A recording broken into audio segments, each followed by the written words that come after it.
Ayat ini mengingatkan kepada kita, hati-hati sampean, hati-hati kau capok. Selem muasa ngalemu, Islam dirimu, lahir Islam, khitan Islam, akad nikah Islam, tapi belum tentu kau mati dalam keadaan Islam, bos. KTP-mu Islam, tapi belum tentu kau mati dalam keadaan Islam. Ayat ini tiap Jumat dibacakan.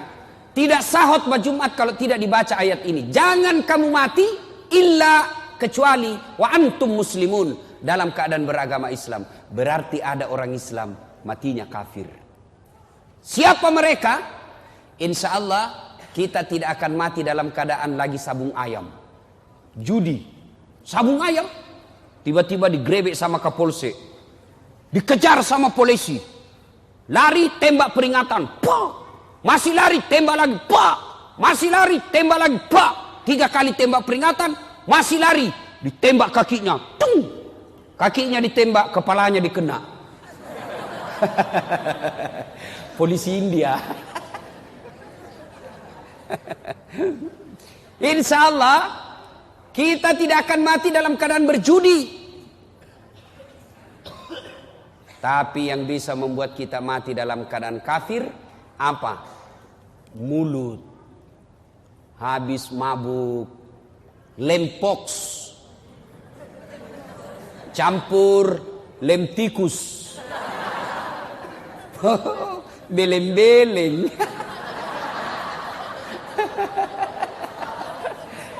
Bayangkan lempox dan campur lem tikus. Saya bilang campur kau juga lem Korea, ndak bisa terbuka mulutmu dong.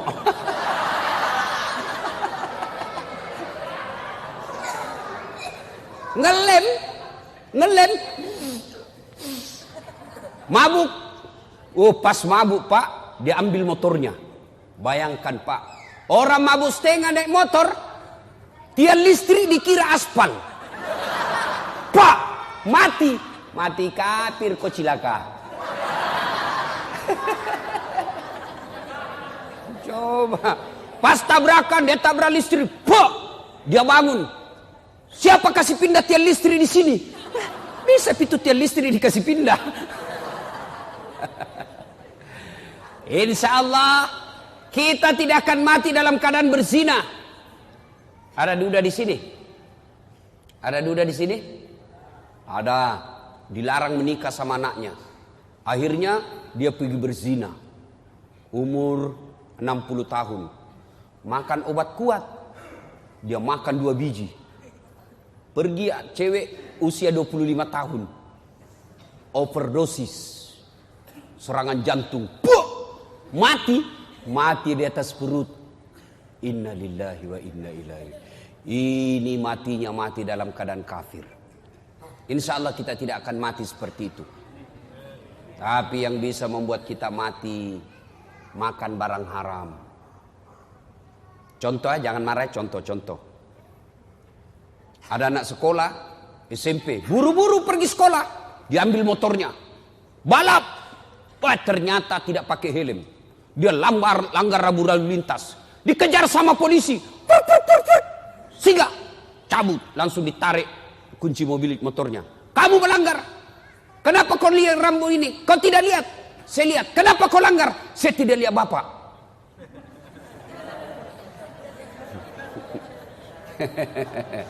Tell me lagi ini adik-adik. Aduh, telat mikir. Nah ini 250.000 di sidang. Bahwa tidak ada uangku, Pak, atur damai. Nah 50.000. Mana ada uang saya 50.000, Pak? Saya cuma punya uang 30.000. Ah, sudah tidak ada uangnya, melanggar lagi. Jadi bagaimana? Nah sudah.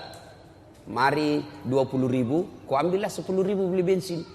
Dia ambillah 20.000, dia pergi warung Coto Makassar. Dia makan 2 mangkok Coto, 28 ketupat. Kenapa? Ketupatnya gratis. Kekenyangan, keluar, tabrak geng motor, pak, mati kafir. Kenapa?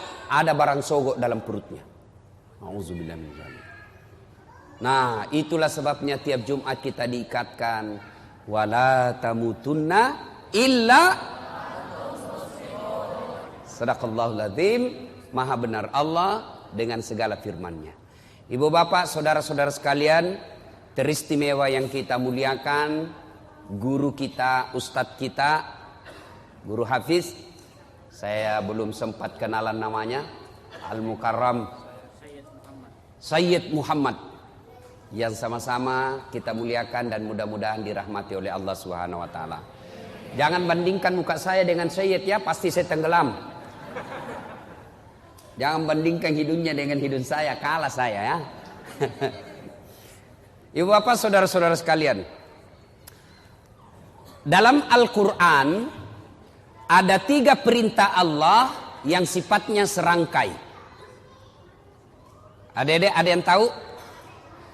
Saya ulang, dalam Al-Quran ada 3 perintah Allah, berapa?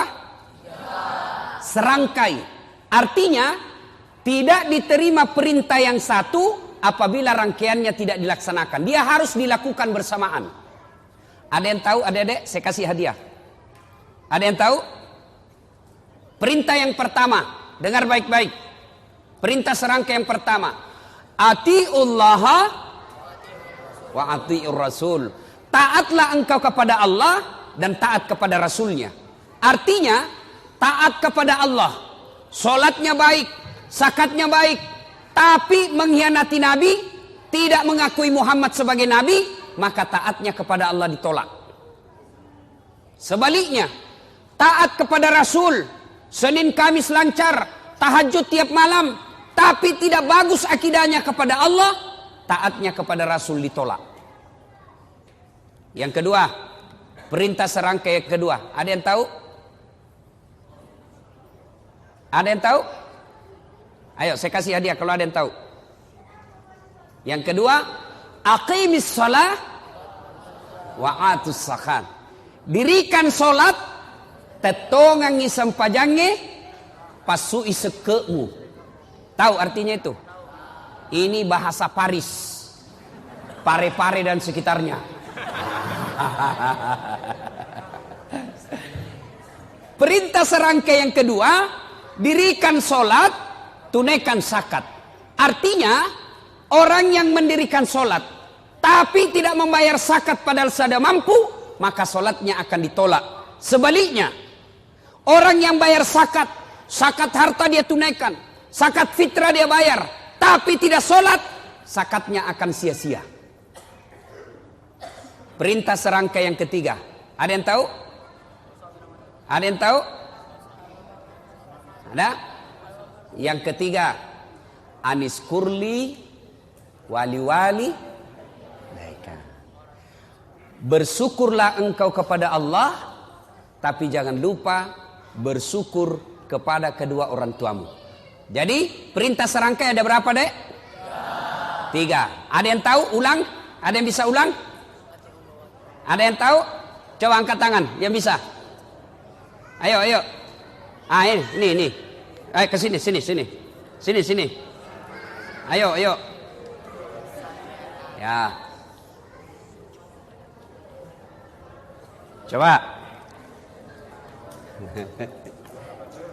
Ya. Ayo, siapa namanya, Dek? Siapa? Sebelum menjawab pertanyaan tadi, pertanyaan passwordnya. Siapa namanya neneknya Ustadz Dasad?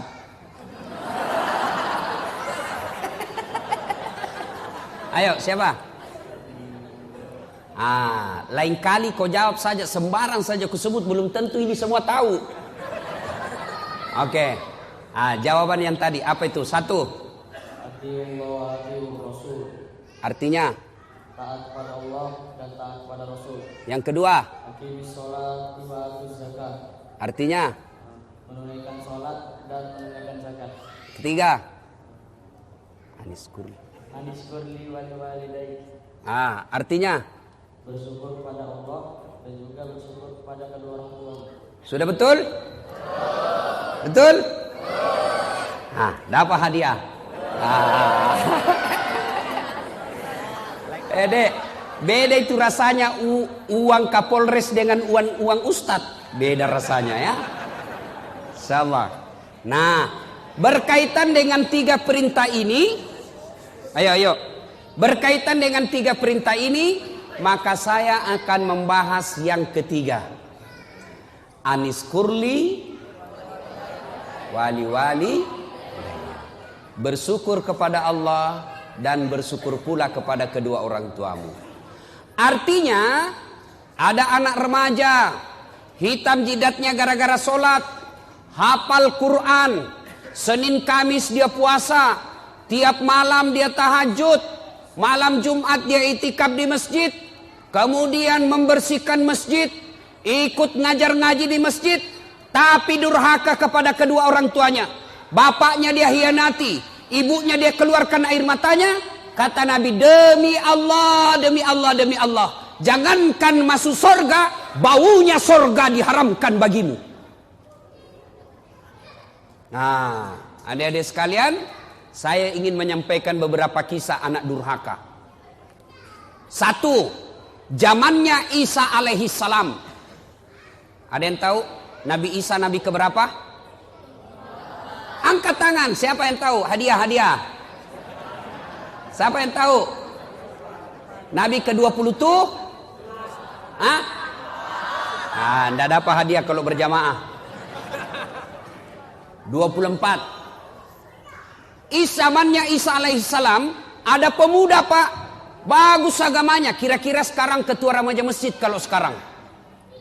Ibadah saja kerjanya, bagus amalnya, akhlaknya baik. Iblis sentimen. Kalau ada orang yang baik agamanya, bagus akhlaknya, maka iblis kepanasan. Maka iblis menghasut satu kampung. Dia datangilah satu kampung itu. Kau lihat itu, namanya Jurais. Kalau kau biarkan, maka anak muda akan beriman bersama mereka. Akhirnya apa? Rapat ini orang kampung. Saudara-saudara sekalian, bagaimana ini Jurais? Makin hari makin banyak yang simpati sama dia. Bagaimana caranya dihabisi ini? Ada yang usul, bagaimana kalau kita sogok dia duit? Tidak mempan, dia bukan mata duitan. Bagaimana kalau kita sogok dia jabatan? Tidak mempan, dia tidak gila jabatan. Lalu ada yang urus usul, Jurais kan anak muda, jadi gimana? Kirim cewek paling kece, kirim cewek paling seksi, bayar dia, suruh goda Jurais. Akhirnya apa? Jurais, apa dosanya Jurais sehingga dihukum Allah? Suatu ketika lagi sholat sunnah, Allahu Akbar, dipanggil sama ibunya, Jurais, Jurais sini kamu. Bingung Jurais, saya sholat atau jawab panggilannya ibuku? Dipanggil kedua kalinya ibunya, Jurais, sini kamu.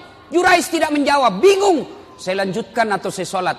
Akhirnya apa? Dipanggil 3 kalinya, Jurais, sini kamu. Tidak menjawab. Ibunya pun tidak tahu kalau Jurais lagi sholat. Marah ibunya lalu bersumpah. Marah ibunya dan bersumpah, ya Allah, setengah mati aku hamilkan. Ibu-ibu masih ingat waktu hamil? Masih ingat? Bu, halo ibu, masih ingat waktu hamil? Enak enggak? Oh, itu ibu-ibu hamil pak, enggak ada enaknya. Jalan setengah mati, duduk setengah mati, tidur sebelah kanan nyamping sesak napas, nyamping kiri poso. Satu saja gayanya kalau sudah hamil, gaya pasrah. Coba, dia bilang ibunya, Jurais, setengah mati ku hamilkan, setengah mati ku lahirkan. Ibu-ibu masih ingat waktu melahirkan? Ada ndak ibu-ibu melahirkan senyum? Ada ibu-ibu melahirkan keluar kona, tidak, pasti setengah mati.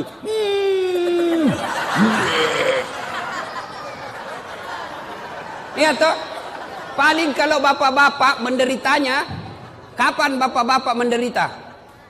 Ngidam. Kalau istrinya ngidam, sampai ada yang tanya sama saya, Ustadz, apa doanya supaya istri berhenti ngidam?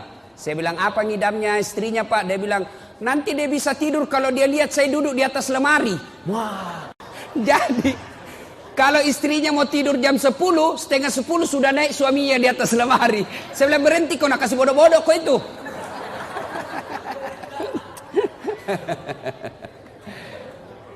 Dia bilang ibunya Jurais, setengah mati aku hamilkan, setengah mati aku lahirkan. Masa saya panggil dia tidak jawab? Ya Allah. Keluar sumpahnya ibunya Jurais. Jangan mati Jurais sebelum ketemu orang jahat. Ibu-ibu, kalau ibu-ibu bersumpah, arasnya Allah bergetar. Maka ibu kalau marah sama anaknya, jangan sembarang sumpah. Ini ibu-ibu biasa kalau marah sama anaknya kan keluar sumpah-sumpahnya tidak enak. Kurang ajar, setan. Nah bilang anaknya, bleh. Masa anaknya dibilang setan? Kurang ajar, kambing. Bleh. Jadi ibu kalau marah sama anaknya, boleh marah tapi jangan keluar sumpah yang jelek-jelek. Boleh keras suara tapi sumpahnya yang bagus-bagus. Ih, anak saya kurang ajar betul. Mudah-mudahan kau jadi ustadz seperti Dasat Latif. Boleh sumpah seperti itu.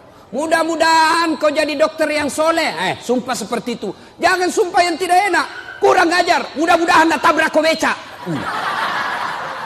Betul lah beca.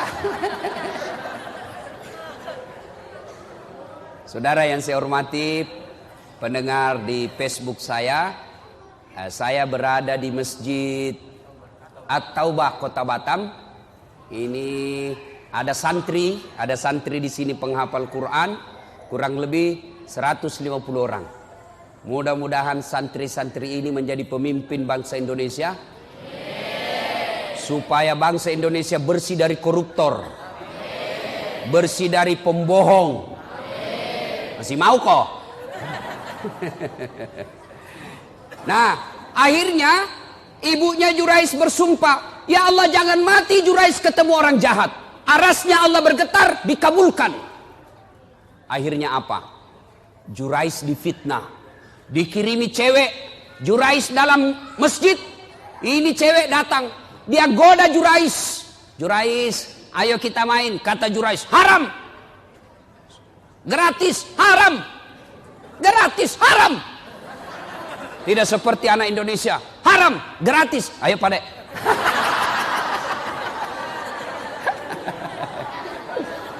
Ini cewek sudah dibayar, mondar-mandir di depannya Jurais.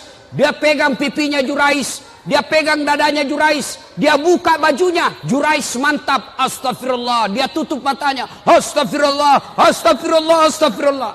Kalau orang Indonesia, astagfirullah, astagfirullah. Mulutnya istighfar tapi matanya melotot, astagfirullah, astagfirullah. Akhirnya ini perempuan gagal menggoda Jurais. Semakin dia menarik-narik telanjang, Jurais tunduk, tidak tergoda. Ini perempuan malu, sudah telanjang tidak dilayani, sudah dikasih duit tidak berhasil. Akhirnya apa? Dia pergi berzina dengan pengembala kambing. Setelah berzina di pengembala kambing, hamil. Tabrakan antara cowok dengan cewek. Dek, kalau mobil tabrakan, pak! Mobil sama mobil penyok. Penyoknya lari ke dalam. Kalau cewek sama cowok tabrakan, pak! Penyoknya lari keluar. Hamil. Begitu hamil ini cewek, dia kemana-mana pidato. Saudara-saudara sekalian, kenal tak Jurais? Kenal. Itu tuh yang kerjanya soleh, dia bilang dirinya. Yang kerjanya ibadah saja. Pembohong. Nih perut saya hamil gara-gara dia. Difitnah Jurais. Kemana-mana dia pidato. Saya hamil, Jurais yang hamili saya. Akhirnya satu kampung mulai marah. Jurais ternyata pencitraan. Jurais ternyata pembohong. Pura-pura alim. Mau pilpres datang-datang pesantren. Sudah dipilih dibohongi kita. Marah. Akhirnya Jurais dilempari. Dilempar. Sampai kena pipinya. Berdarah pipinya. Jatuh giginya. Kata Jurais, demi Allah bukan saya.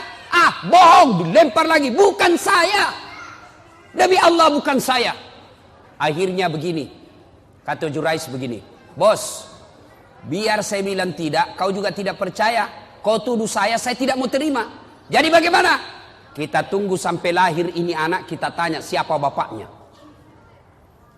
Ringkas kisah. Lahir anak ini. Begitu lahir, masih merah, masih orok, dipencet pusatnya sama Jurais.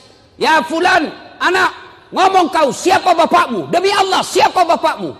Dengan izin Allah, ngomong ini bayi. Apa dia bilang? Bapakku bukan Jurais, bapakku pengembala kambing di tetangga desa. Apa dia bilang Jurais? Ku bilang memang bukan saya. Apa mi? Jatuh mi gigiku ini, ganti kok. Ini robek-robek. Ganti gigi saya. Akhirnya Jurais bebas dari tuduhan itu. Coba adik-adik sekalian. Jurais, pemuda yang taat beribadah, dihukum oleh Allah gara-gara apa? Ibunya lagi memanggil dan ibunya pun tidak tahu anaknya lagi sholat. Itulah sebabnya ada 11 kewajiban anak kepada orang tua. Satu di antaranya adalah menjawab panggilannya. Ustadz, bagaimana kalau kita lagi sholat Ustadz, dipanggil sama ibu? Maka kalau dia laki-laki, misal, baco. Orang Bugis itu kalau anak laki-laki, baco. Kalau perempuan, ece. Banyak orang Bugis di sini? Banyak? Jago ini orang Bugis Pak. Kemana-mana saya ketemu orang Bugis. Saya ke Pulau Kijang, banyak orang Bugis. Saya ke Guntung, banyak juga orang Bugis. Saya pergi pelosok Kalimantan Timur, ketemu banyak juga orang Bugis. Saya pergi Singapura, ada Bugis Street. Saya pergi Sabah Sarawak, banyak juga orang Bugis. Begitu saya masuk penjara, banyak juga orang Bugis. Penceramah juga malam ini orang Bugis juga. Wah. Ibu bapak saudara-saudara sekalian, Jurais dihukum oleh Allah gara-gara apa? Dipanggil ibunya, dia tidak menjawab padahal dia lagi sholat.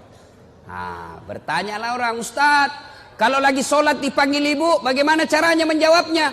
Kalau dia laki-laki, Rahman, maka jawabnya Allahu Akbar. Panggil lagi, Rahman, Allahu Akbar. Tapi kasih tahu ibunya dulu. Besok-besok ibu, kalau ibu panggil saya Rahman, saya bilang Allahu Akbar, berarti saya lagi sholat.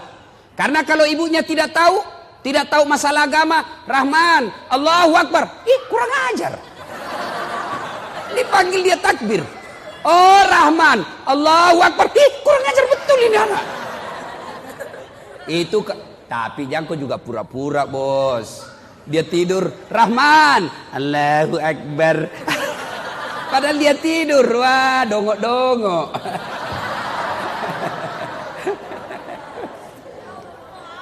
Itu kalau laki-laki. Bagaimana kalau perempuan?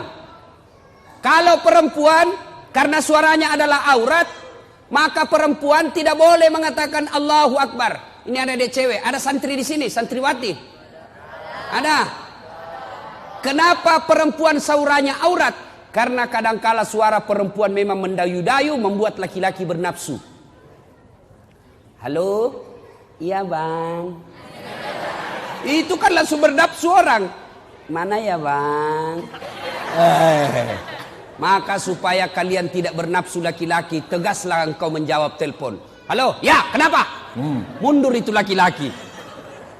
Halo bang. Beleng-beleng.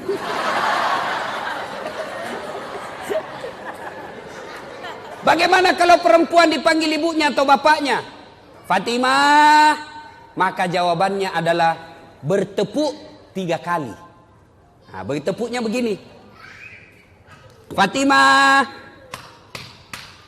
Tapi kasih tahu dulu ibunya. Bu, besok-besok kalau ibu panggil saya begini, berarti saya lagi sholat. Kalau ibunya tidak tahu, Fatimah.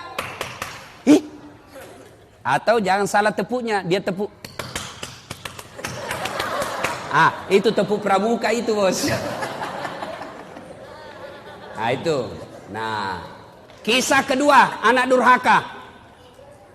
Namanya Alqamah. Alqamah ini bagus sekali agamanya. Di mana Nabi dakwah di belakangnya ada Alqamah. Di mana Nabi berjamaah di belakang ada Alqamah. Tapi anehnya ketika sakaratil maut tidak bisa mengucapkan 2 kalimat syahadat. Sakaratil maut dibimbing oleh Bilal. La ilaha illallah. Alqamah coba bilang la. Tidak ada. Akhirnya Bilal lapor sama Nabi. Ya Rasulullah, Alqamah sakaratil maut tidak bisa mengucapkan 2 kalimat syahadat. Tolong Anda doakan. Nabi heran. Kok bisa? Alqamah kan baik agamanya. Dia selalu berjamaah. Dia selalu ikut pengajian. Bagus bacaan. Kok bisa?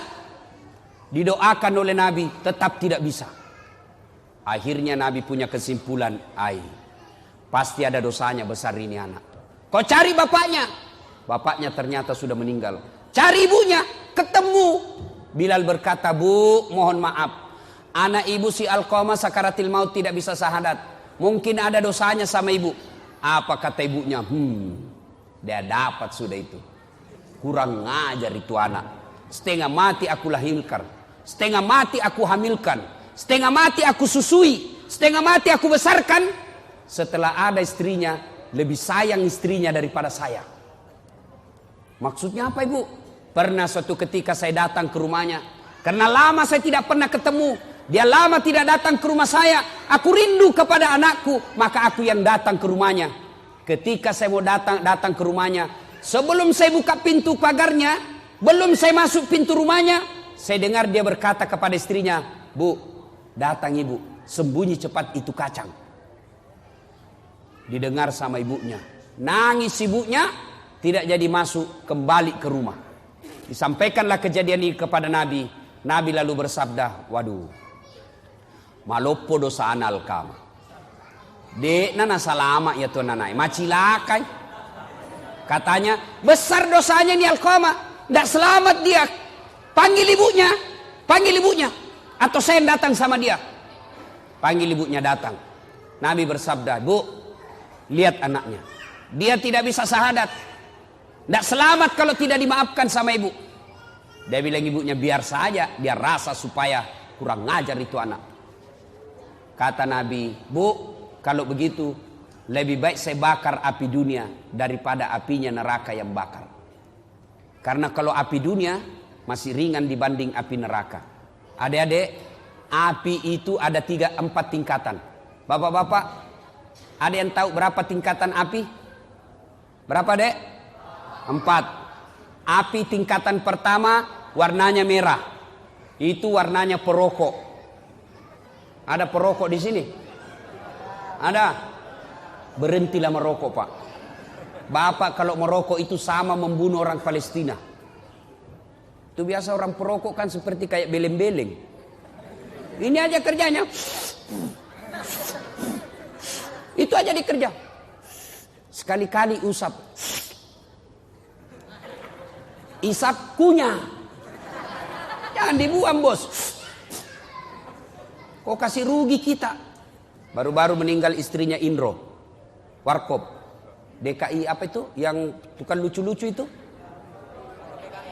Warkop DKI. Indro meninggal istrinya. Gara-gara apa? Kena kanker paru. Gara-gara apa? Karena suaminya selalu merokok. Istrinya kena kanker karena selalu mengisap asap rokok. Apa ini merokok ini? Berhenti merokok, Pak. Jangan marah ya. Bapak kalau marah terserah. Saya sudah mau pulang besok. Berhentilah merokok. Ini bapak-bapak anaknya dilarang merokok. Awas kalau kau merokok. Awas. Saya tempelin kau kalau saya dapat kau merokok. 10 menit dia bilang, Pi kau belikan saya rokok nak. Maksud lo? Ada juga ustadz di sini merokok. Ada ustadz. Kalau ada ustadz merokok, ustadz beleng-beleng. Masa anak santri dilarang merokok baru dia merokok di depan santri? Tidak boleh, Pak. Bapak tahu enggak siapa yang punya pabrik rokok? Pabrik rokok sekarang yang punya, Pak, orang Yahudi yang ada di Indonesia. Berarti bapak kalau beli rokok, sumbang orang Yahudi, tembaki orang Palestina. Berhentilah merokok. Ustaz, saya tidak bisa berhenti Ustaz. Kenapa? Nggak jalan otakku. Bale-bale. Buktinya, Ramadan jalan di otak tak. Berhentilah merokok. Niat berhenti merokok mulai malam ini, pembeli rokok tabung, pergi umroh bersama Ustaz Das'ad. Itu lebih utama. Atau kasih anak kita untuk sekolah pendidikan, belikan dia buku yang baik daripada rokok dibakar. Ya, tapi dia bilang mahasiswaku, Ustaz, rokok tidak merusak. Sembarang kau bilang. Tidak merusak Ustaz, sembarang kau bilang. Yang penting rokok tidak ketemu api. Ayalah, kalau rokok tidak ketemu api ya memang tidak merusak. Nah, ibu bapak saudara-saudara sekalian, akhirnya tingkatan pertama warnanya merah. Tingkatan kedua dibakar 1000 tahun warnanya biru seperti kompor gas. Bakar 1000 tahun warnanya menjadi putih seperti tempat-tempat itu pembukaan timah, pabrik tambang. Itu warnanya putih apinya sehingga tidak kelihatan kalau dia disemprot. Bakar 1000 tahun, inilah apinya neraka, warnanya hitam. Kata Nabi, lebih baik saya bakar api dunia daripada apinya neraka. Ibunya katakan silahkan. Nabi perintah kumpulkan kayu. Kumpul kayu, nyala besar. Lalu Nabi tanya ibunya, ibu betul tidak memaafkan anaknya? Betul ya Rasul. Kalau begitu angkat. Kata Nabi angkat, lempar masuk ke bara api. Begitu mau dilempar masuk ke api, ibunya berteriak, tahan, tahan. Ya Rasulullah, jangan kau bakar anakku. Memang dia kurang ajar, memang diurhaka. Tapi kedurhakaannya, kurang ajarnya tidak ada artinya ketimbang penderitaan saya menghamilkan dia 9 bulan dalam perut saya. Saya lahirkan hidup dan mati. Demi Allah, saya maafkan anakku ya Rasul. Jangan kau bakar dia. Nabi tanya, betul ibu maafkan anaknya? Betul ya Rasul. Akhirnya Nabi katakan, letakkan dia. Lalu diletakkan dengan bersusah payah. Akhirnya Alqamah mengucapkan, La ilaha illallah Muhammadar Rasulullah. Meninggal. Alqamah hidup pada zaman Nabi, baik agamanya, tapi menghadapi sakaratul maut dengan tersiksa gara-gara apa? Durhaka sama ibunya. Nah, adik-adik sekalian, kalau durhaka sama orang tua, biar hafal Quran, tidak ada bu utamanya. Tapi saya yakin-yakinnya, ini adik-adik semua nih yang hadir di sini, saya yakin masuk hafal Quran salah satu tujuannya karena ingin membahagiakan orang tua. Ya kan? Ya dek ya? Adik-adik sekalian, hafal Quran sudah dapat pahala. Diharamkan disentuh api neraka bagi mereka yang hafal Quran. Diharamkan disentuh api neraka. Yang kedua, dengan hafal Quran, maka adik-adik sekalian akan memberikan jubah ke ibunya nanti di akhirat. Ketika dinda di akhirat karena hafal Quran, maka Allah berikan hadiah kepada adinda ini. Adik-adik ini yang hafal Quran, ambil orang tuamu masing-masing, kasih jubah kemuliaan karena engkau menghafal Quran. Maka bapak-bapak, ibu-ibu yang ada anaknya hafal Quran, bahagia bapak-bapak. Ada orang bangga kalau anaknya pintar bahasa Inggris. Ustadz, itu tetangga saya hebat Ustadz. Masih kelas 1 SMP sudah hafal, sudah pandai bahasa Inggris. Kelas 3 dia sudah lancar bahasa Inggris. Apa hebatnya? Banyak yang pintar bahasa Inggris pak. Mana buktinya? Bapak jalan ke Inggris. Anak-anak di Inggris bahasa Inggris semua pak. Betul. Betul, saya tidak main-main pak.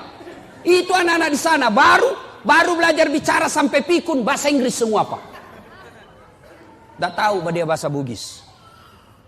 Tidak usah, apa hebatnya pintar bahasa Inggris. Memangnya nanti kalau kita meninggal, anak kita sudah kita masuk kubur, anak berdoa, oh my God, please help me my mother. Enggak lah, ya. Lebih baik anak kita hafal Quran.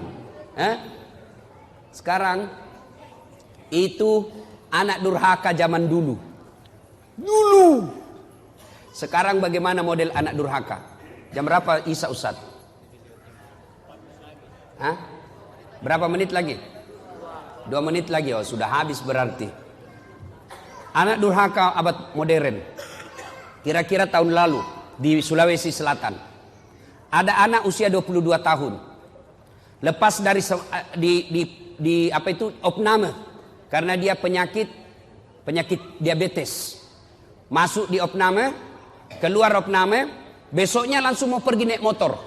Dilarang sama ibunya. Nah, kau baru keluar dari rumah sakit makan ongkos. Kalau kau keluar sakit lagi kamu, jangan kau keluar nak. Saya mau keluar, dilarang sama ibunya. Marah ini anak, dia tempeleng ibunya. Ditempeleng ibunya, dilihat sama bapaknya. Kurang ajar ini anak. Mamaknya ditempeleng. Datang bapaknya, dia pukul, melawan ini anak. Bapaknya usia 60 tahun, ini anak usia 22 tahun. Duel berkelahi. Jatuh bapaknya, pingsan, dia seret masuk ke gudang, dia cungkil dua belah mata bapaknya. Meninggal bapaknya, Pak. Meninggal bapaknya. Tangkap sama polisi. Beberapa hari kemudian, meninggal juga ini anak, tidak ada yang mau solati. Sempat ribut di medsos di Sulawesi Selatan. Anak durhaka zaman sekarang. Apalagi anak durhaka. Saya mau pergi ceramah di Sulawesi Selatan, mau pergi takziah. Tiba-tiba ada ibu-ibu menangis. Ustadz, tolong datang ke rumah saya, Ustadz. Nangis, Ustadz, tolong bantu saya. Kenapa ibu? Tenangkan ibu, tarik nafas. Tenang ibu, meninggal suamiku, Ustadz. Tolong datang ke rumah, saya tidak tahu urus bagaimana cara. Saya bilang, bagaimana? Mana semua anak-anaknya? Anakku sibuk semua, Ustadz. Saya datanglah ke rumah itu. Begitu saya datang di rumahnya, saya bilang, Bu, mana nomor teleponnya anaknya? Saya minta nomor telepon anaknya, lalu saya teleponlah anaknya yang pengusaha di Samarinda. Orang kaya di Kalimantan. Tabe, Daeng, meninggal bapaknya. Apa kata ibunya, bapaknya? Daeng, ada berita duka, meninggal bapaknya di Makassar. Apa kata anaknya? Oh, sudah lama memang sakit itu bapakku, Ustaz. Jadi saya bilang, jadi bagaimana Daeng? Ditunggu atau tidak? Apa jawabannya? Tidak usah ditunggu, Ustaz. Biar saya pulang tidak merubah keadaan. Jadi bagaimana? Silakan kirim SMS nomor rekeningnya Pak Ustadz. Biaya pemakaman dan pengurusan jenazah saya transfer, Ustadz saja yang ngurus. Anak durhaka, Pak. Bapak mau punya anak seperti itu? Mau punya anak seperti itu? Tentu tidak mau. Mau punya anak yang soleh dan soleha? Mau punya anak yang soleh dan soleha? Masukkan ke pondok anak kita. Coba kalau anak kita di pondok, Pak. Coba anak kita di pondok, sholat 5 waktunya berjamaah, makannya jelas halal, ucapan-ucapannya jelas tidak pernah bicara kotor, jelas dia tidak akan tersentuh oleh yang bukan muhrimnya, makanannya bagus, meskipun barangkali tempe, meskipun ala kadarnya, tapi halal. Tapi kalau anak kita di luar, mungkin di rumah makanannya ayam, tapi kalau dia keluar rumah, apa yang dimakan? Narkoba, lem pox, lem Korea. Ibu bapak saudara-saudara sekalian, banyak hal yang ingin kita sampaikan, tapi waktu Isya yang telah sampai. Insyaallah lain waktu